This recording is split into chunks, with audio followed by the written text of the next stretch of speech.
Assalamu alaikum wa rahmatullahi wa barakatuh. Hello everyone, it's Zainab. Welcome back to my daily reading of Hussein's Revolution, Its Causes and Implications by Ayatollah Muhammad Mahdi Shamsuddin. Today is the 7th of Muharram, and I will be continuing on reading from this book from page 84, inshallah. So in the name of Allah, most gracious, most merciful, all praise belongs to Him, and peace and blessings to Prophet Muhammad and his pure progeny. أعوذ بالله من الشيطان الرجيم. اللهم صل وسلم على محمد وعلى محمد. بسم الله الرحمن الرحيم. The Levant became a refuge for any chieftain that gained the disfavor of Imam Ali due to crimes of treason, as well as those who yearned for wealth and status. They would find Muawiyah to be a generous and auspicious host. When a faction in Medina defected to Muawiyah, Imam Ali wrote the following letter to his governor. I was informed that a faction from Medina is leaving you covertly to join Muawiyah. Do not feel sorry for those who have left you and have thus refused you in their help and assistance. Their turning their faces away from Allah and His guidance, and of stealthily walking over to sin and vice, is enough proof of their deviance and enough reason for you to be thankful for good riddance. These are worldly people, lusting after and racing for its pleasures.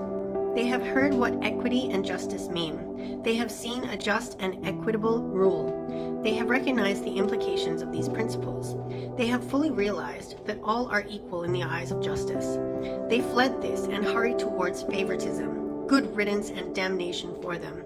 By Allah, they did not flee injustice nor cede to justice. I pray to Allah to ease our difficulties and remove all obstacles. It is as God wills. Peace be with you.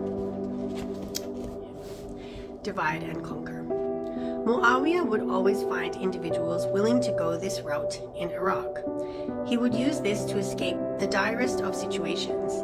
He had a talent not only for employing these tendencies in Arab society, but for executing these plans in a way that appeared on face value to be just and equitable. This can be seen, for example, in his response to Sabath ibn Ribi when he came as a messenger to Muawiyah at the Battle of Siffin.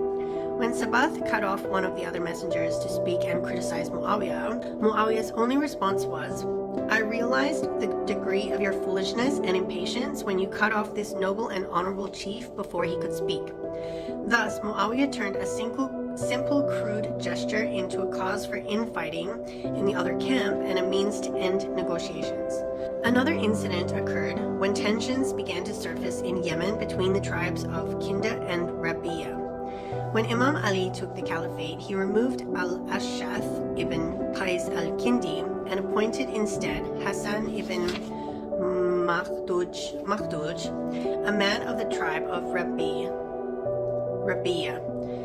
When Muawiyah heard of this, he bribed a poet of the tribe of Kinda to taunt al-Ash'ath and his tribe and disparage Hussain and his tribe of Rabi'a. However, cooler heads prevailed and the plan was foiled, as the leaders of Imam Ali's camp were able to see through Muawiyah's ploy.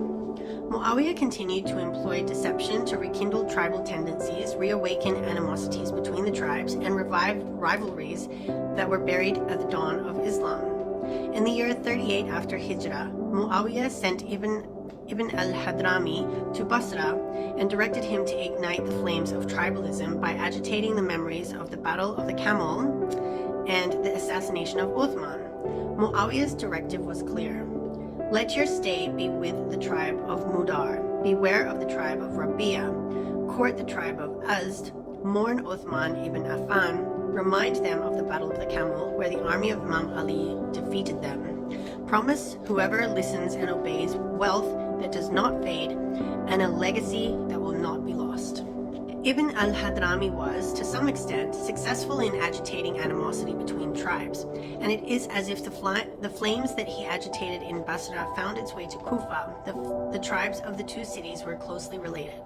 Imam Ali stood and spoke to the tribes of Kufa, saying, And if you see people create animosity amongst themselves based in their relation to their tribes and clans, then direct your swords at their skulls and faces until they return to Allah, His book, and the tradition of His Prophet sallallahu alaihi wasallam. This vainglory is from the whispers of the devils, so refrain from it, wretched souls, and you will succeed and triumph. When Muawiyah finally gained grasp over the Muslim nation, his control was by no means undisputed. There were the Shia who pledged allegiance to Imam Ali and his sons. There were the Kharijites who were also hostile to Muawiyah. They were also hostile to Imam Ali. There were the tribes of Iraq who were not comfortable with wealth and authority being taken to Damascus and who were disenfranchised by Muawiyah's discriminatory policies. Add to this the fact that many Muslims saw the triumph of the Umayyad clan as a triumph for idolatry and a defeat for Islam. They hated the Umayyad clan's pride, tyranny, agitation of old rivalries, and return to pre-Islamic tendencies. Muawiyah retaliated to his wave of unfavorable sentiments in a number of ways, the most important of which may be his attempts to pit his adversaries against one another. He agitated tribal tendencies and sectarian leanings. He ensured that the tribes were completely divided by their petty rivalries. Divided in this way, the tribes could not look at the Umayyad government and assess it objectively. Thus, Muawiyah claimed victory by dissolving the opposition from the inside. This wasn't Muawiyah's favorite policy with regards to a number of tribes and clans, but rather was a broad and general policy that touched all, even his own. As a historian asserts, Muawiyah created animosity between the Umayyad clan so that no faction can ever overpower him.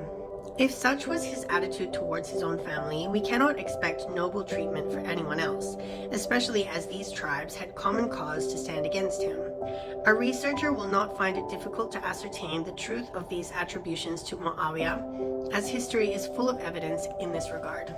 His ability to manipulate poets, who had a massive impact on public opinion at the time, was employed for this goal.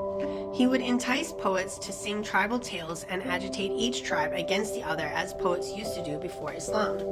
He would have his poet, Al-Akhtal, reply to the criticism of his fellow Ansar, where the Ansar criticized Muawiyah on a religious basis. Al-Akhtal's rebukes came in tribal reason.